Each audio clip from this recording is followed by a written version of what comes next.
Hello, everyone, and welcome to the program. I'm Sean Okimaloya, China's Television's global headquarters in Lagos, Nigeria. The first term of the Buhari government has effectively come to an end, so we can assess and look at what the government said it would do in its campaign promises in 2014, what it did, and this time on what is perhaps feasible to the eyes. There were different versions of policy documents, manifesto, promises that were flying up and down at the time before the government went into election. Lofty ones, some of them beautifully couched, so much that an average voter would be so engrossed. Think about the fact that if this were done, it would be the best country on the planet. Take a look at some of the promises right there on your screen now.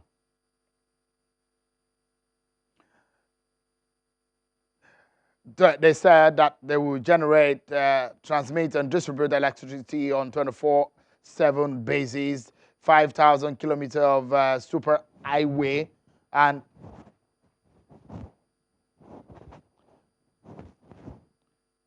6,000 kilometers modern railway completed, and a whole host of promises that the APC made. That's back then in 2014 before the elections. Today, how would you assess the government's performance? So we start down with arguably the ministers with some of the biggest attention considering the priorities of the Buhari first term. Mr. Babatunde Fashola, who acted as the Minister of Works, Power and Housing, and the Minister of Transportation, Mr. Rotimi Amechi, where most of the borrowings of the government went into that sector, transportation. First, it was Mr. Fashola, the man tagged the super minister. How far? These interviews were conducted few days, excuse me. The interviews were conducted few days before the inauguration. Let's begin with Mr. Fashola, now a former Minister of Power, Works and Housing. Take a listen to him. Had as a super minister because of the responsibility that were given to you. Now, it's after 4 years, after a term of office, some of the projections that you made and some of the targets you set for yourself as a minister, after 4 years, how would you describe that you have performed? Well, I think that everything that I set out to do from my inaugural address shortly after taking over, we have achieved everything. In power, we set out to achieve incremental power. We have added much more power supply to the grid than what we met. We have improved generation, we have improved transmission, we have improved distribution, although there is work to be done. And I set out that our first term, short-term objective was incremental power. Hopefully in the next level, whatever happens, government can focus on the second phase, which is steady power. In the works sector, I committed our ministry to restoring lost jobs in the construction sector, improving the motorability on the road network, and also improving commuter experience and reducing journey times. We've achieved all of that.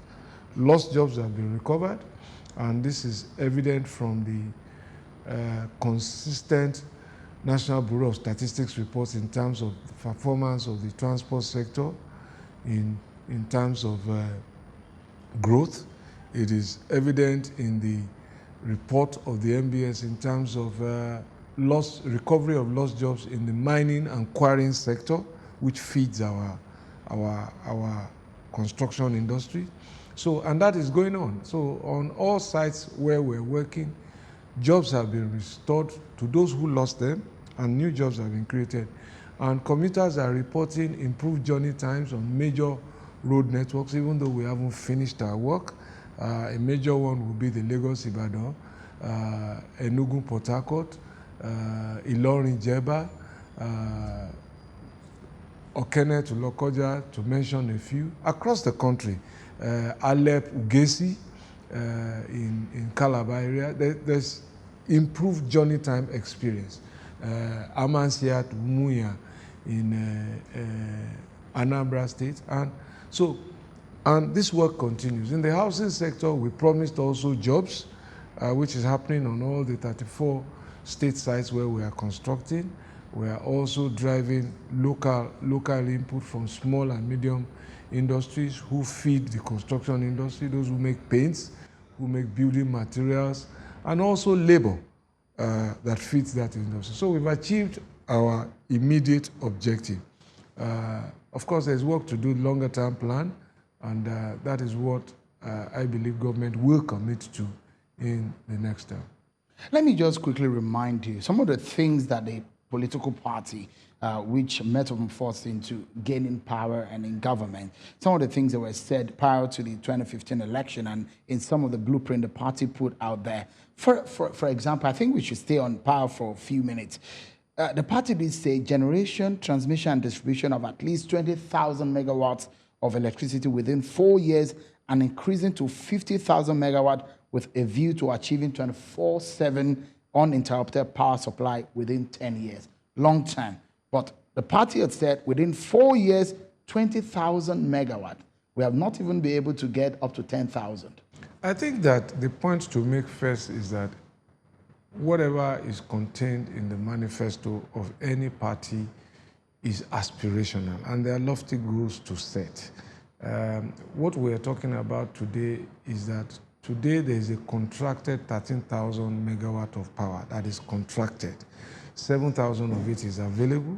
The remaining are constrained either by gas supply or transmission supply or distribution capacities. Don't forget also that as we speak today, all of the power assets, except transmission, is now in private hands. So instead of looking to government to generate power, we should be looking at the businesses and the entrepreneurs who have bought these assets. That's the impact of privatization. Instead of looking to government for the last mile supply, for meters and for transformers, we should be looking at the businessmen and women who have acquired these assets. At the time this Ministry of Power was privatized in 2013, prior to that, it used to have over 50,000 staff. It used to have ladders, it used to have trucks, it used to store transformers, it used to store meters. It doesn't have all of that resources anymore. They've been taken over by private sector. So it's not the fault of government? No, we're not talking about fault yet. Let us first understand so that your viewers can understand what has changed. So the ministry doesn't have transformers. We don't buy transformers anymore. We don't buy meters anymore. We are now enablers. Our workforce has reduced from over 50,000 to 729. That's all we have now. So even if you don't have power in your house, I don't have a truck in the ministry now to send to come and fix your 3 arms or cross arm or to come and supply your meter. My role as Minister for Power is now defined by law. Make policies. So that's why we've made policies like eligible customer to ensure that industries who consume heavy power and are not getting it from the discos can get it from the generation companies. We've made policies like the meter asset provider so that people who do not have meters from discos can get it from independently licensed suppliers whose core business is to supply meters. We've made policies like franchising, which we hope will allow, when the regulations are made, discos to sell franchises. So disco can assign a franchise like Asokoro in Abuja, like Ikoyi in Lagos, like Lekki Phase 1, like Magodo on the mainland, or like Itire, and say, look, Sheung, I franchise this area to you, go and meter them, go and supply their power using this feeder that I use. Those are policies that we have made. More importantly, we have championed... Sorry, when would that be in effect? When the regulations are made by NEC. The regulator of the industry is not the minister, it is Nigeria Electricity Regulatory Commission. Just like you have central bank as the regulator of the banking sector and not the Minister of Finance. Just as you have NCC as the regulator of the telecom sector and not the Minister of Communications. Just as you have Nigerian Broadcasting Corporation as the regulator of your sector and not the Minister for Information. So when the regulations are made in consultation with all the stakeholders, they will take effect. But it's important to also point out another policy that was enunciated during the tenure of this administration, a conversation we didn't have for many decades. Everybody focused on what was happening on the grid. The off-grid policy championed by the Buhari administration, very, very impactful, is beginning to democratize and improve access to power to small but critical clusters of our national life. Markets, where a lot of SMEs are the drivers of the Nigerian economy. They are the largest businesses in number and in contribution to GDP. So markets are beginning to have dedicated power. And you will know about Sabon Gari, you know about Ari market, you know about Sura market, you know about Ipori market, markets in Ibadan, markets in Ondo, and many more are going to come. There are about 300 of those clusters that will come in the next level because we have validated the possibility. How many of those have you powered? All of the ones I've mentioned now, we've done. They're on. Are they up to 30, for example? I think we have about 20 through the Rural Electrification Agency, which is the focal agency supervised by this ministry to drive and implement that policy. We also have schools, universities, and we've done the audit of 37 universities, and we are implementing now in 7 universities and 2 teaching hospitals attached to universities. On Monday, I was in Ebonyi, the Alex Ekweme University. So very soon, all their solar systems have now been installed, 33,500 solar panels, and 8 kilometers of university campus street lighting. All the street lighting and poles are in place. The cabling is done. What we're waiting for now is the final equipment, the batteries that are at the port. So between now and December, 7 universities and 2 teaching hospitals will have uninterrupted power on their campuses. And this is a policy of government. So if you add all of that energy together, we are getting closer to that aspiration we set. So what is happening is not happening only on grid. There's a lot of activity going on off-grid, which is directly impacting people's lives. So it might be slower than probably you envisaged. Oh, yeah, it takes time to plan these things. Yeah. So because of a lot of Nigerians, because as soon as they say Babatunde Fashola is a minister of power, a lot of Nigerians believe that Babatunde Fashola will have the magic wand and switch on the whole of Nigeria and we will have light. For some of them who do not have light and they are watching you right now, they'll almost hold you by the trousers and say, Mr. Minister, give us power. We have delivered also some life-changing and impactful experiences. Places like Maiduguri, Mayobelwa, where there was a lot of insurgent activities before we came. All their power systems were down. They've been restored now. So I know factories in Adamawa who call to thank us to say their cost of operating their farms and businesses have greatly reduced because this government delivered those substations. I know a community in Nasarawa who have never had electricity. We just went to install a standalone solar system. And their letter of gratitude to Mr. President is very, very emotive and very touching about how impactful. Mr. Minister, industrial hubs like Ibadan, Lagos, Ogun State, Enugu, Abia, some of those areas where they will inadvertently affect production in terms of industrialization, in terms of food production. Some of them were expecting. In Lagos, for example, a lot of people say over 40% of consumption is in Lagos. You see, the point to make is to ask yourself 2 questions. Why did this government get re-elected? It's because we impacted people. That is it? That's because we impacted people. Secondly, where did the votes come from? Most of the votes came from the rural areas. Those were the people who have been mostly impacted. And there is no intention to leave anybody behind, but it's just to understand.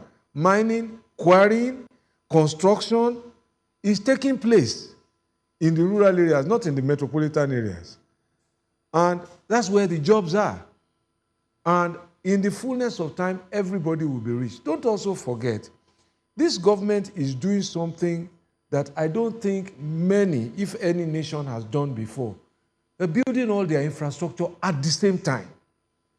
Ports, airports, rail, roads, power, all simultaneously at the same time.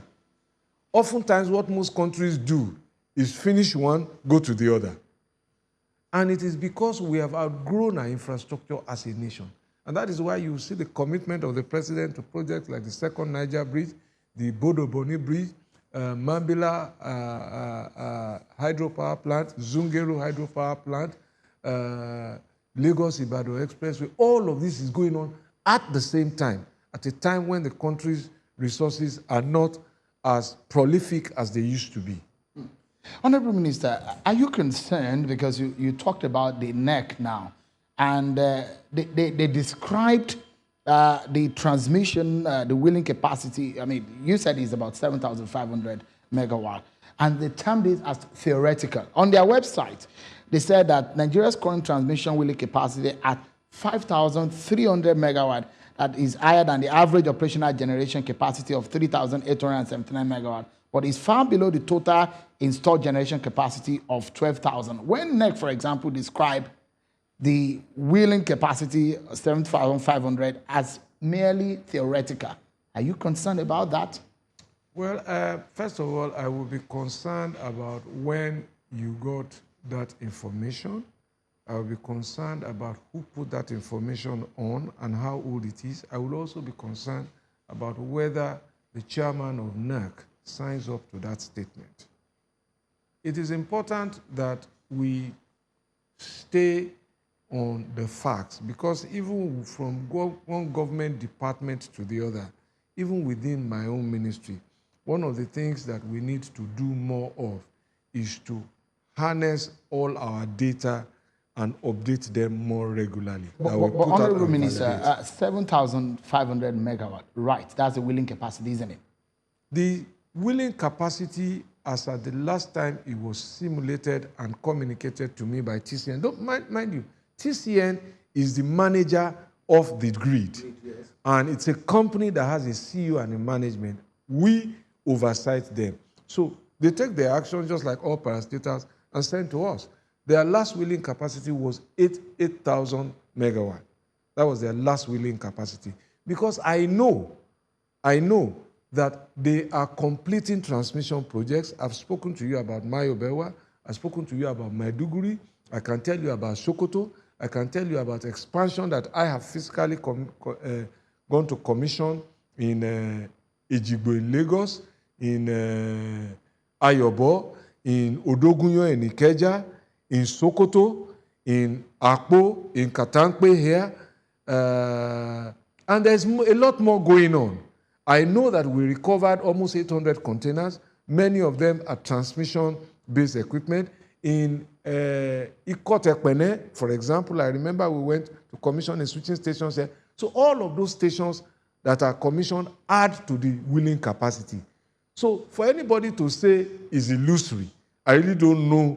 Or theoretical, because if you are you might have it on in the books, but in practice, if you are commissioning a substation, and you are adding more transmitting capacity, it means that it exists without any doubt, without any argument. It is not enough. What data do you have, Honorable Minister? The last data of how much of light or power comes into people's homes in Nigeria? What data do you have on that? Well, I get the data every morning. I haven't checked yesterday's report because I just came out of FEC to speak to you. But as at 2 days ago, I think it was 5,100. You see, there is peak demand and there is off-peak demand. So the peak was about 5,100. I think the off-peak demand, I think, was about 3,000 so. So you will then have an average report of about 4,000 megawatt generated average. That is the operative word. But the peak reached, at the time there was a demand for up to 5,000. We supplied it. At the time demand dropped, again, performance of the generators dropped back to off-peak demand. So in practical terms, Honorable Minister, since you assumed office, what did you meet, and how many have you Generation added? was 2690, I recollect, when we took office, and we moved that. I mean, generation was 5,000, 4,000 plus when we took office, and we pushed that to 7,000. There's an installed capacity, just like that 5 kV of your generator. We have 7,000 megawatt today that we can switch on if you load it at the distribution end. That's if you switch it on, if you demand the energy. We moved transmission from 5,000 now to 8,000 plus, and it's growing with the substations we are completing. And I can tell you there are close to 90 substations still in various stages of completion nationwide and finishing. There is also 2 substations in Abeokuta that have recently been finished. And you will recall we came to Lagos also at, what's it called now? Ilashe, to also, and that's part of the expansion of the grid. So you have to continue to add them on. Yeah. Distribution was roughly 2690 megawatt. When you came, we are reaching peaks of 5,000 plus megawatt. So you added almost 2,000. Over 2,000. Now, yes. I mean, there is a recent system collapse, which probably dimmed the hopes of the improved power. What happened, and was it avoidable? Well, system collapses are reflective of where our developmental stage, we don't have redundancy and excess capacity, and therefore, when our system is stressed, these failures can happen. What happened in the last 2 weeks, perhaps the last two weeks of April, late April and early May, were weeks that we sadly regret happened, but they happened because we lost a transmission line. And once that transmission line was lost, there was no redundancy. And that put pressure on the generation systems. They collapsed, and the entire grid gave up. And trying to start them, once it goes down like that, once the system goes down, you have to start and synchronize from grid to grid. And then there was a problem somewhere, I think somewhere around Enugu area. We lost a plant, or there was a fire. A full report has been sent to the presidency about what happened, but we have recovered from that, and the grid is back on again. Was it avoidable, Honorable Minister? It was unavoidable because of the state of the asset, and the story is true of how we have outgrown our infrastructure. So there is no redundancy. Just as we are constructing through a road people have to drive through, there is no alternative road yet, and that is the reality. Honorable Minister, I will ask you because a lot of the SMEs and some real sector companies currently spend as much as 20 to 25% of their total operating cost on provision of alternative power supply and payment to discos. Is there any homegrown blueprint, including timelines for improved electricity supply in the country? There is a policy in place, and I've told you about what we are doing off-grid. And if you ask those SMEs, their experience today is certainly better than their experience in 2015, which means that we have improved on what we met. Indeed, also, people don't seem to recall or acknowledge that the Constitution has been amended to allow state governments to generate their own power, to own their own power authorities, to transmit and distribute power in places not covered by the national grid. So if the argument is that there are still parts of the country not covered by the national grid and people don't have power, that is a very, very fertile area now for state governments to play. The market is open. You can build your own grid, you can build your own distribution network, you can build your own transmission network in places where your citizens are not connected to the grid. So essentially, what the privatization law did in 2005 was tell federal government, stay away. Evolve it. Just become, and that really is the heart of all of this. Sometimes when I hear people talk about restructuring, those restructuring have taken place.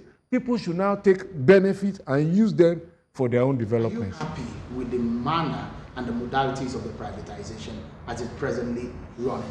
I think my views have been very clear about that. I support privatization. I think that the privatization as it was done could have been better done. I acknowledge personally that even if I did it myself, it wouldn't be perfect. And I've made those views very clear. And therefore, whatever has been done, my job was to see how to improve and make it better instead of bemoaning it. As it stands right now, after 4 years of this government, are you happy with the state of power in Nigeria? I am satisfied with what we have done. There is scope to improve on what we have done. But are you happy with the state? It's not whether I'm happy. I'm a consumer myself. Don't forget that. So I want to see more power, but I know that power has increased.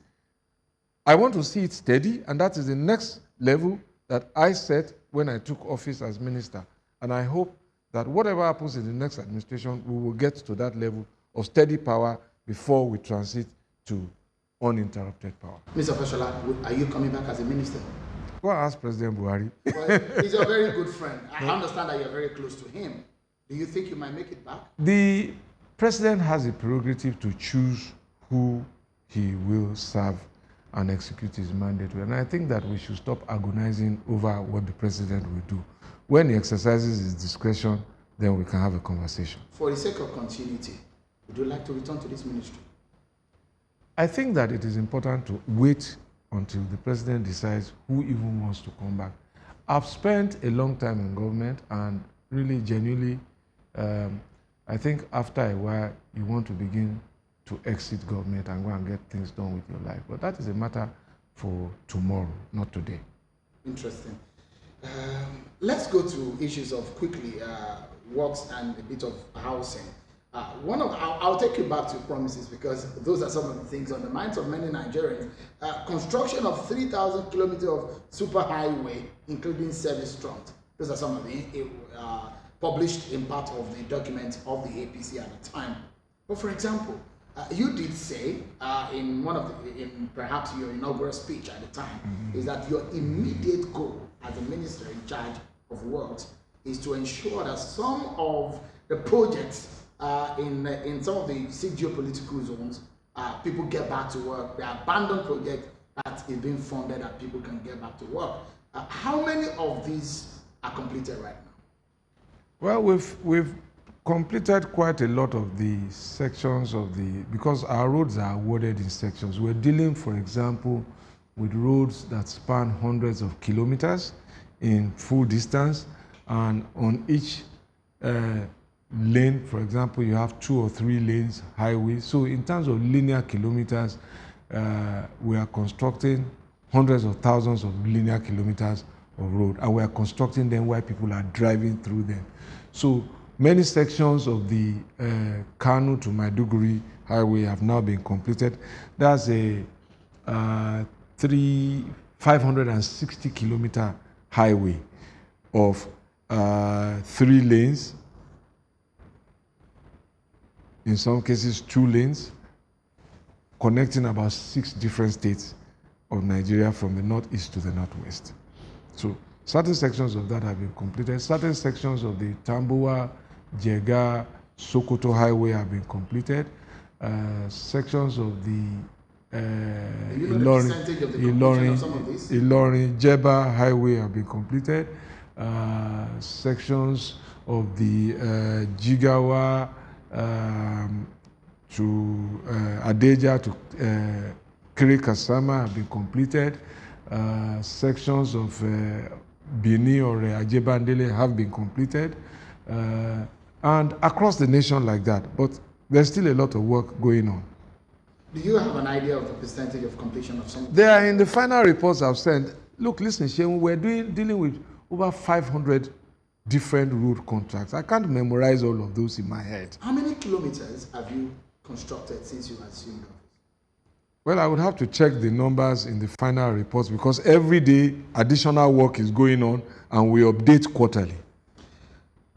As we speak here, work is going on. So additional kilometers, additional centimeters and millimeters are being added as we go on, and we update them quarterly. About 4 years after the assumption of office of this government, Lagos-Ibadan Expressway is still not completed.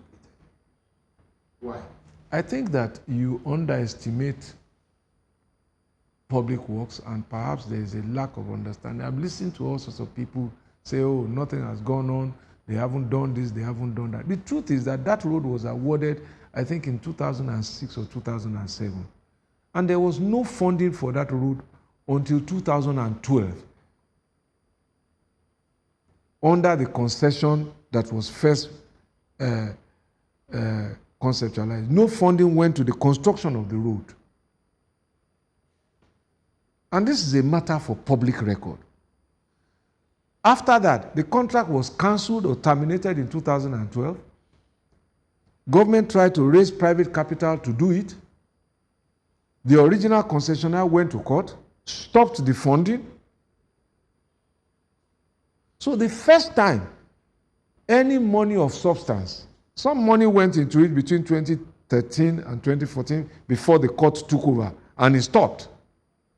So the first time any payment of substance went into road construction was when Buhari administration invested, I think, 26 billion in the 2016 budget.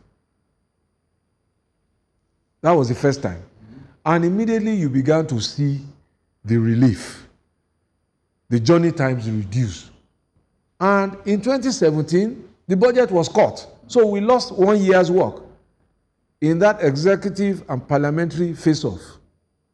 And work did not resume until last year, 2018, when the president decided that Lagos-Ibadan, East-West Road, Second Niger Bridge, Lagos, Abuja-Kano, and Mambila should be funded under a special presidential infrastructure development fund.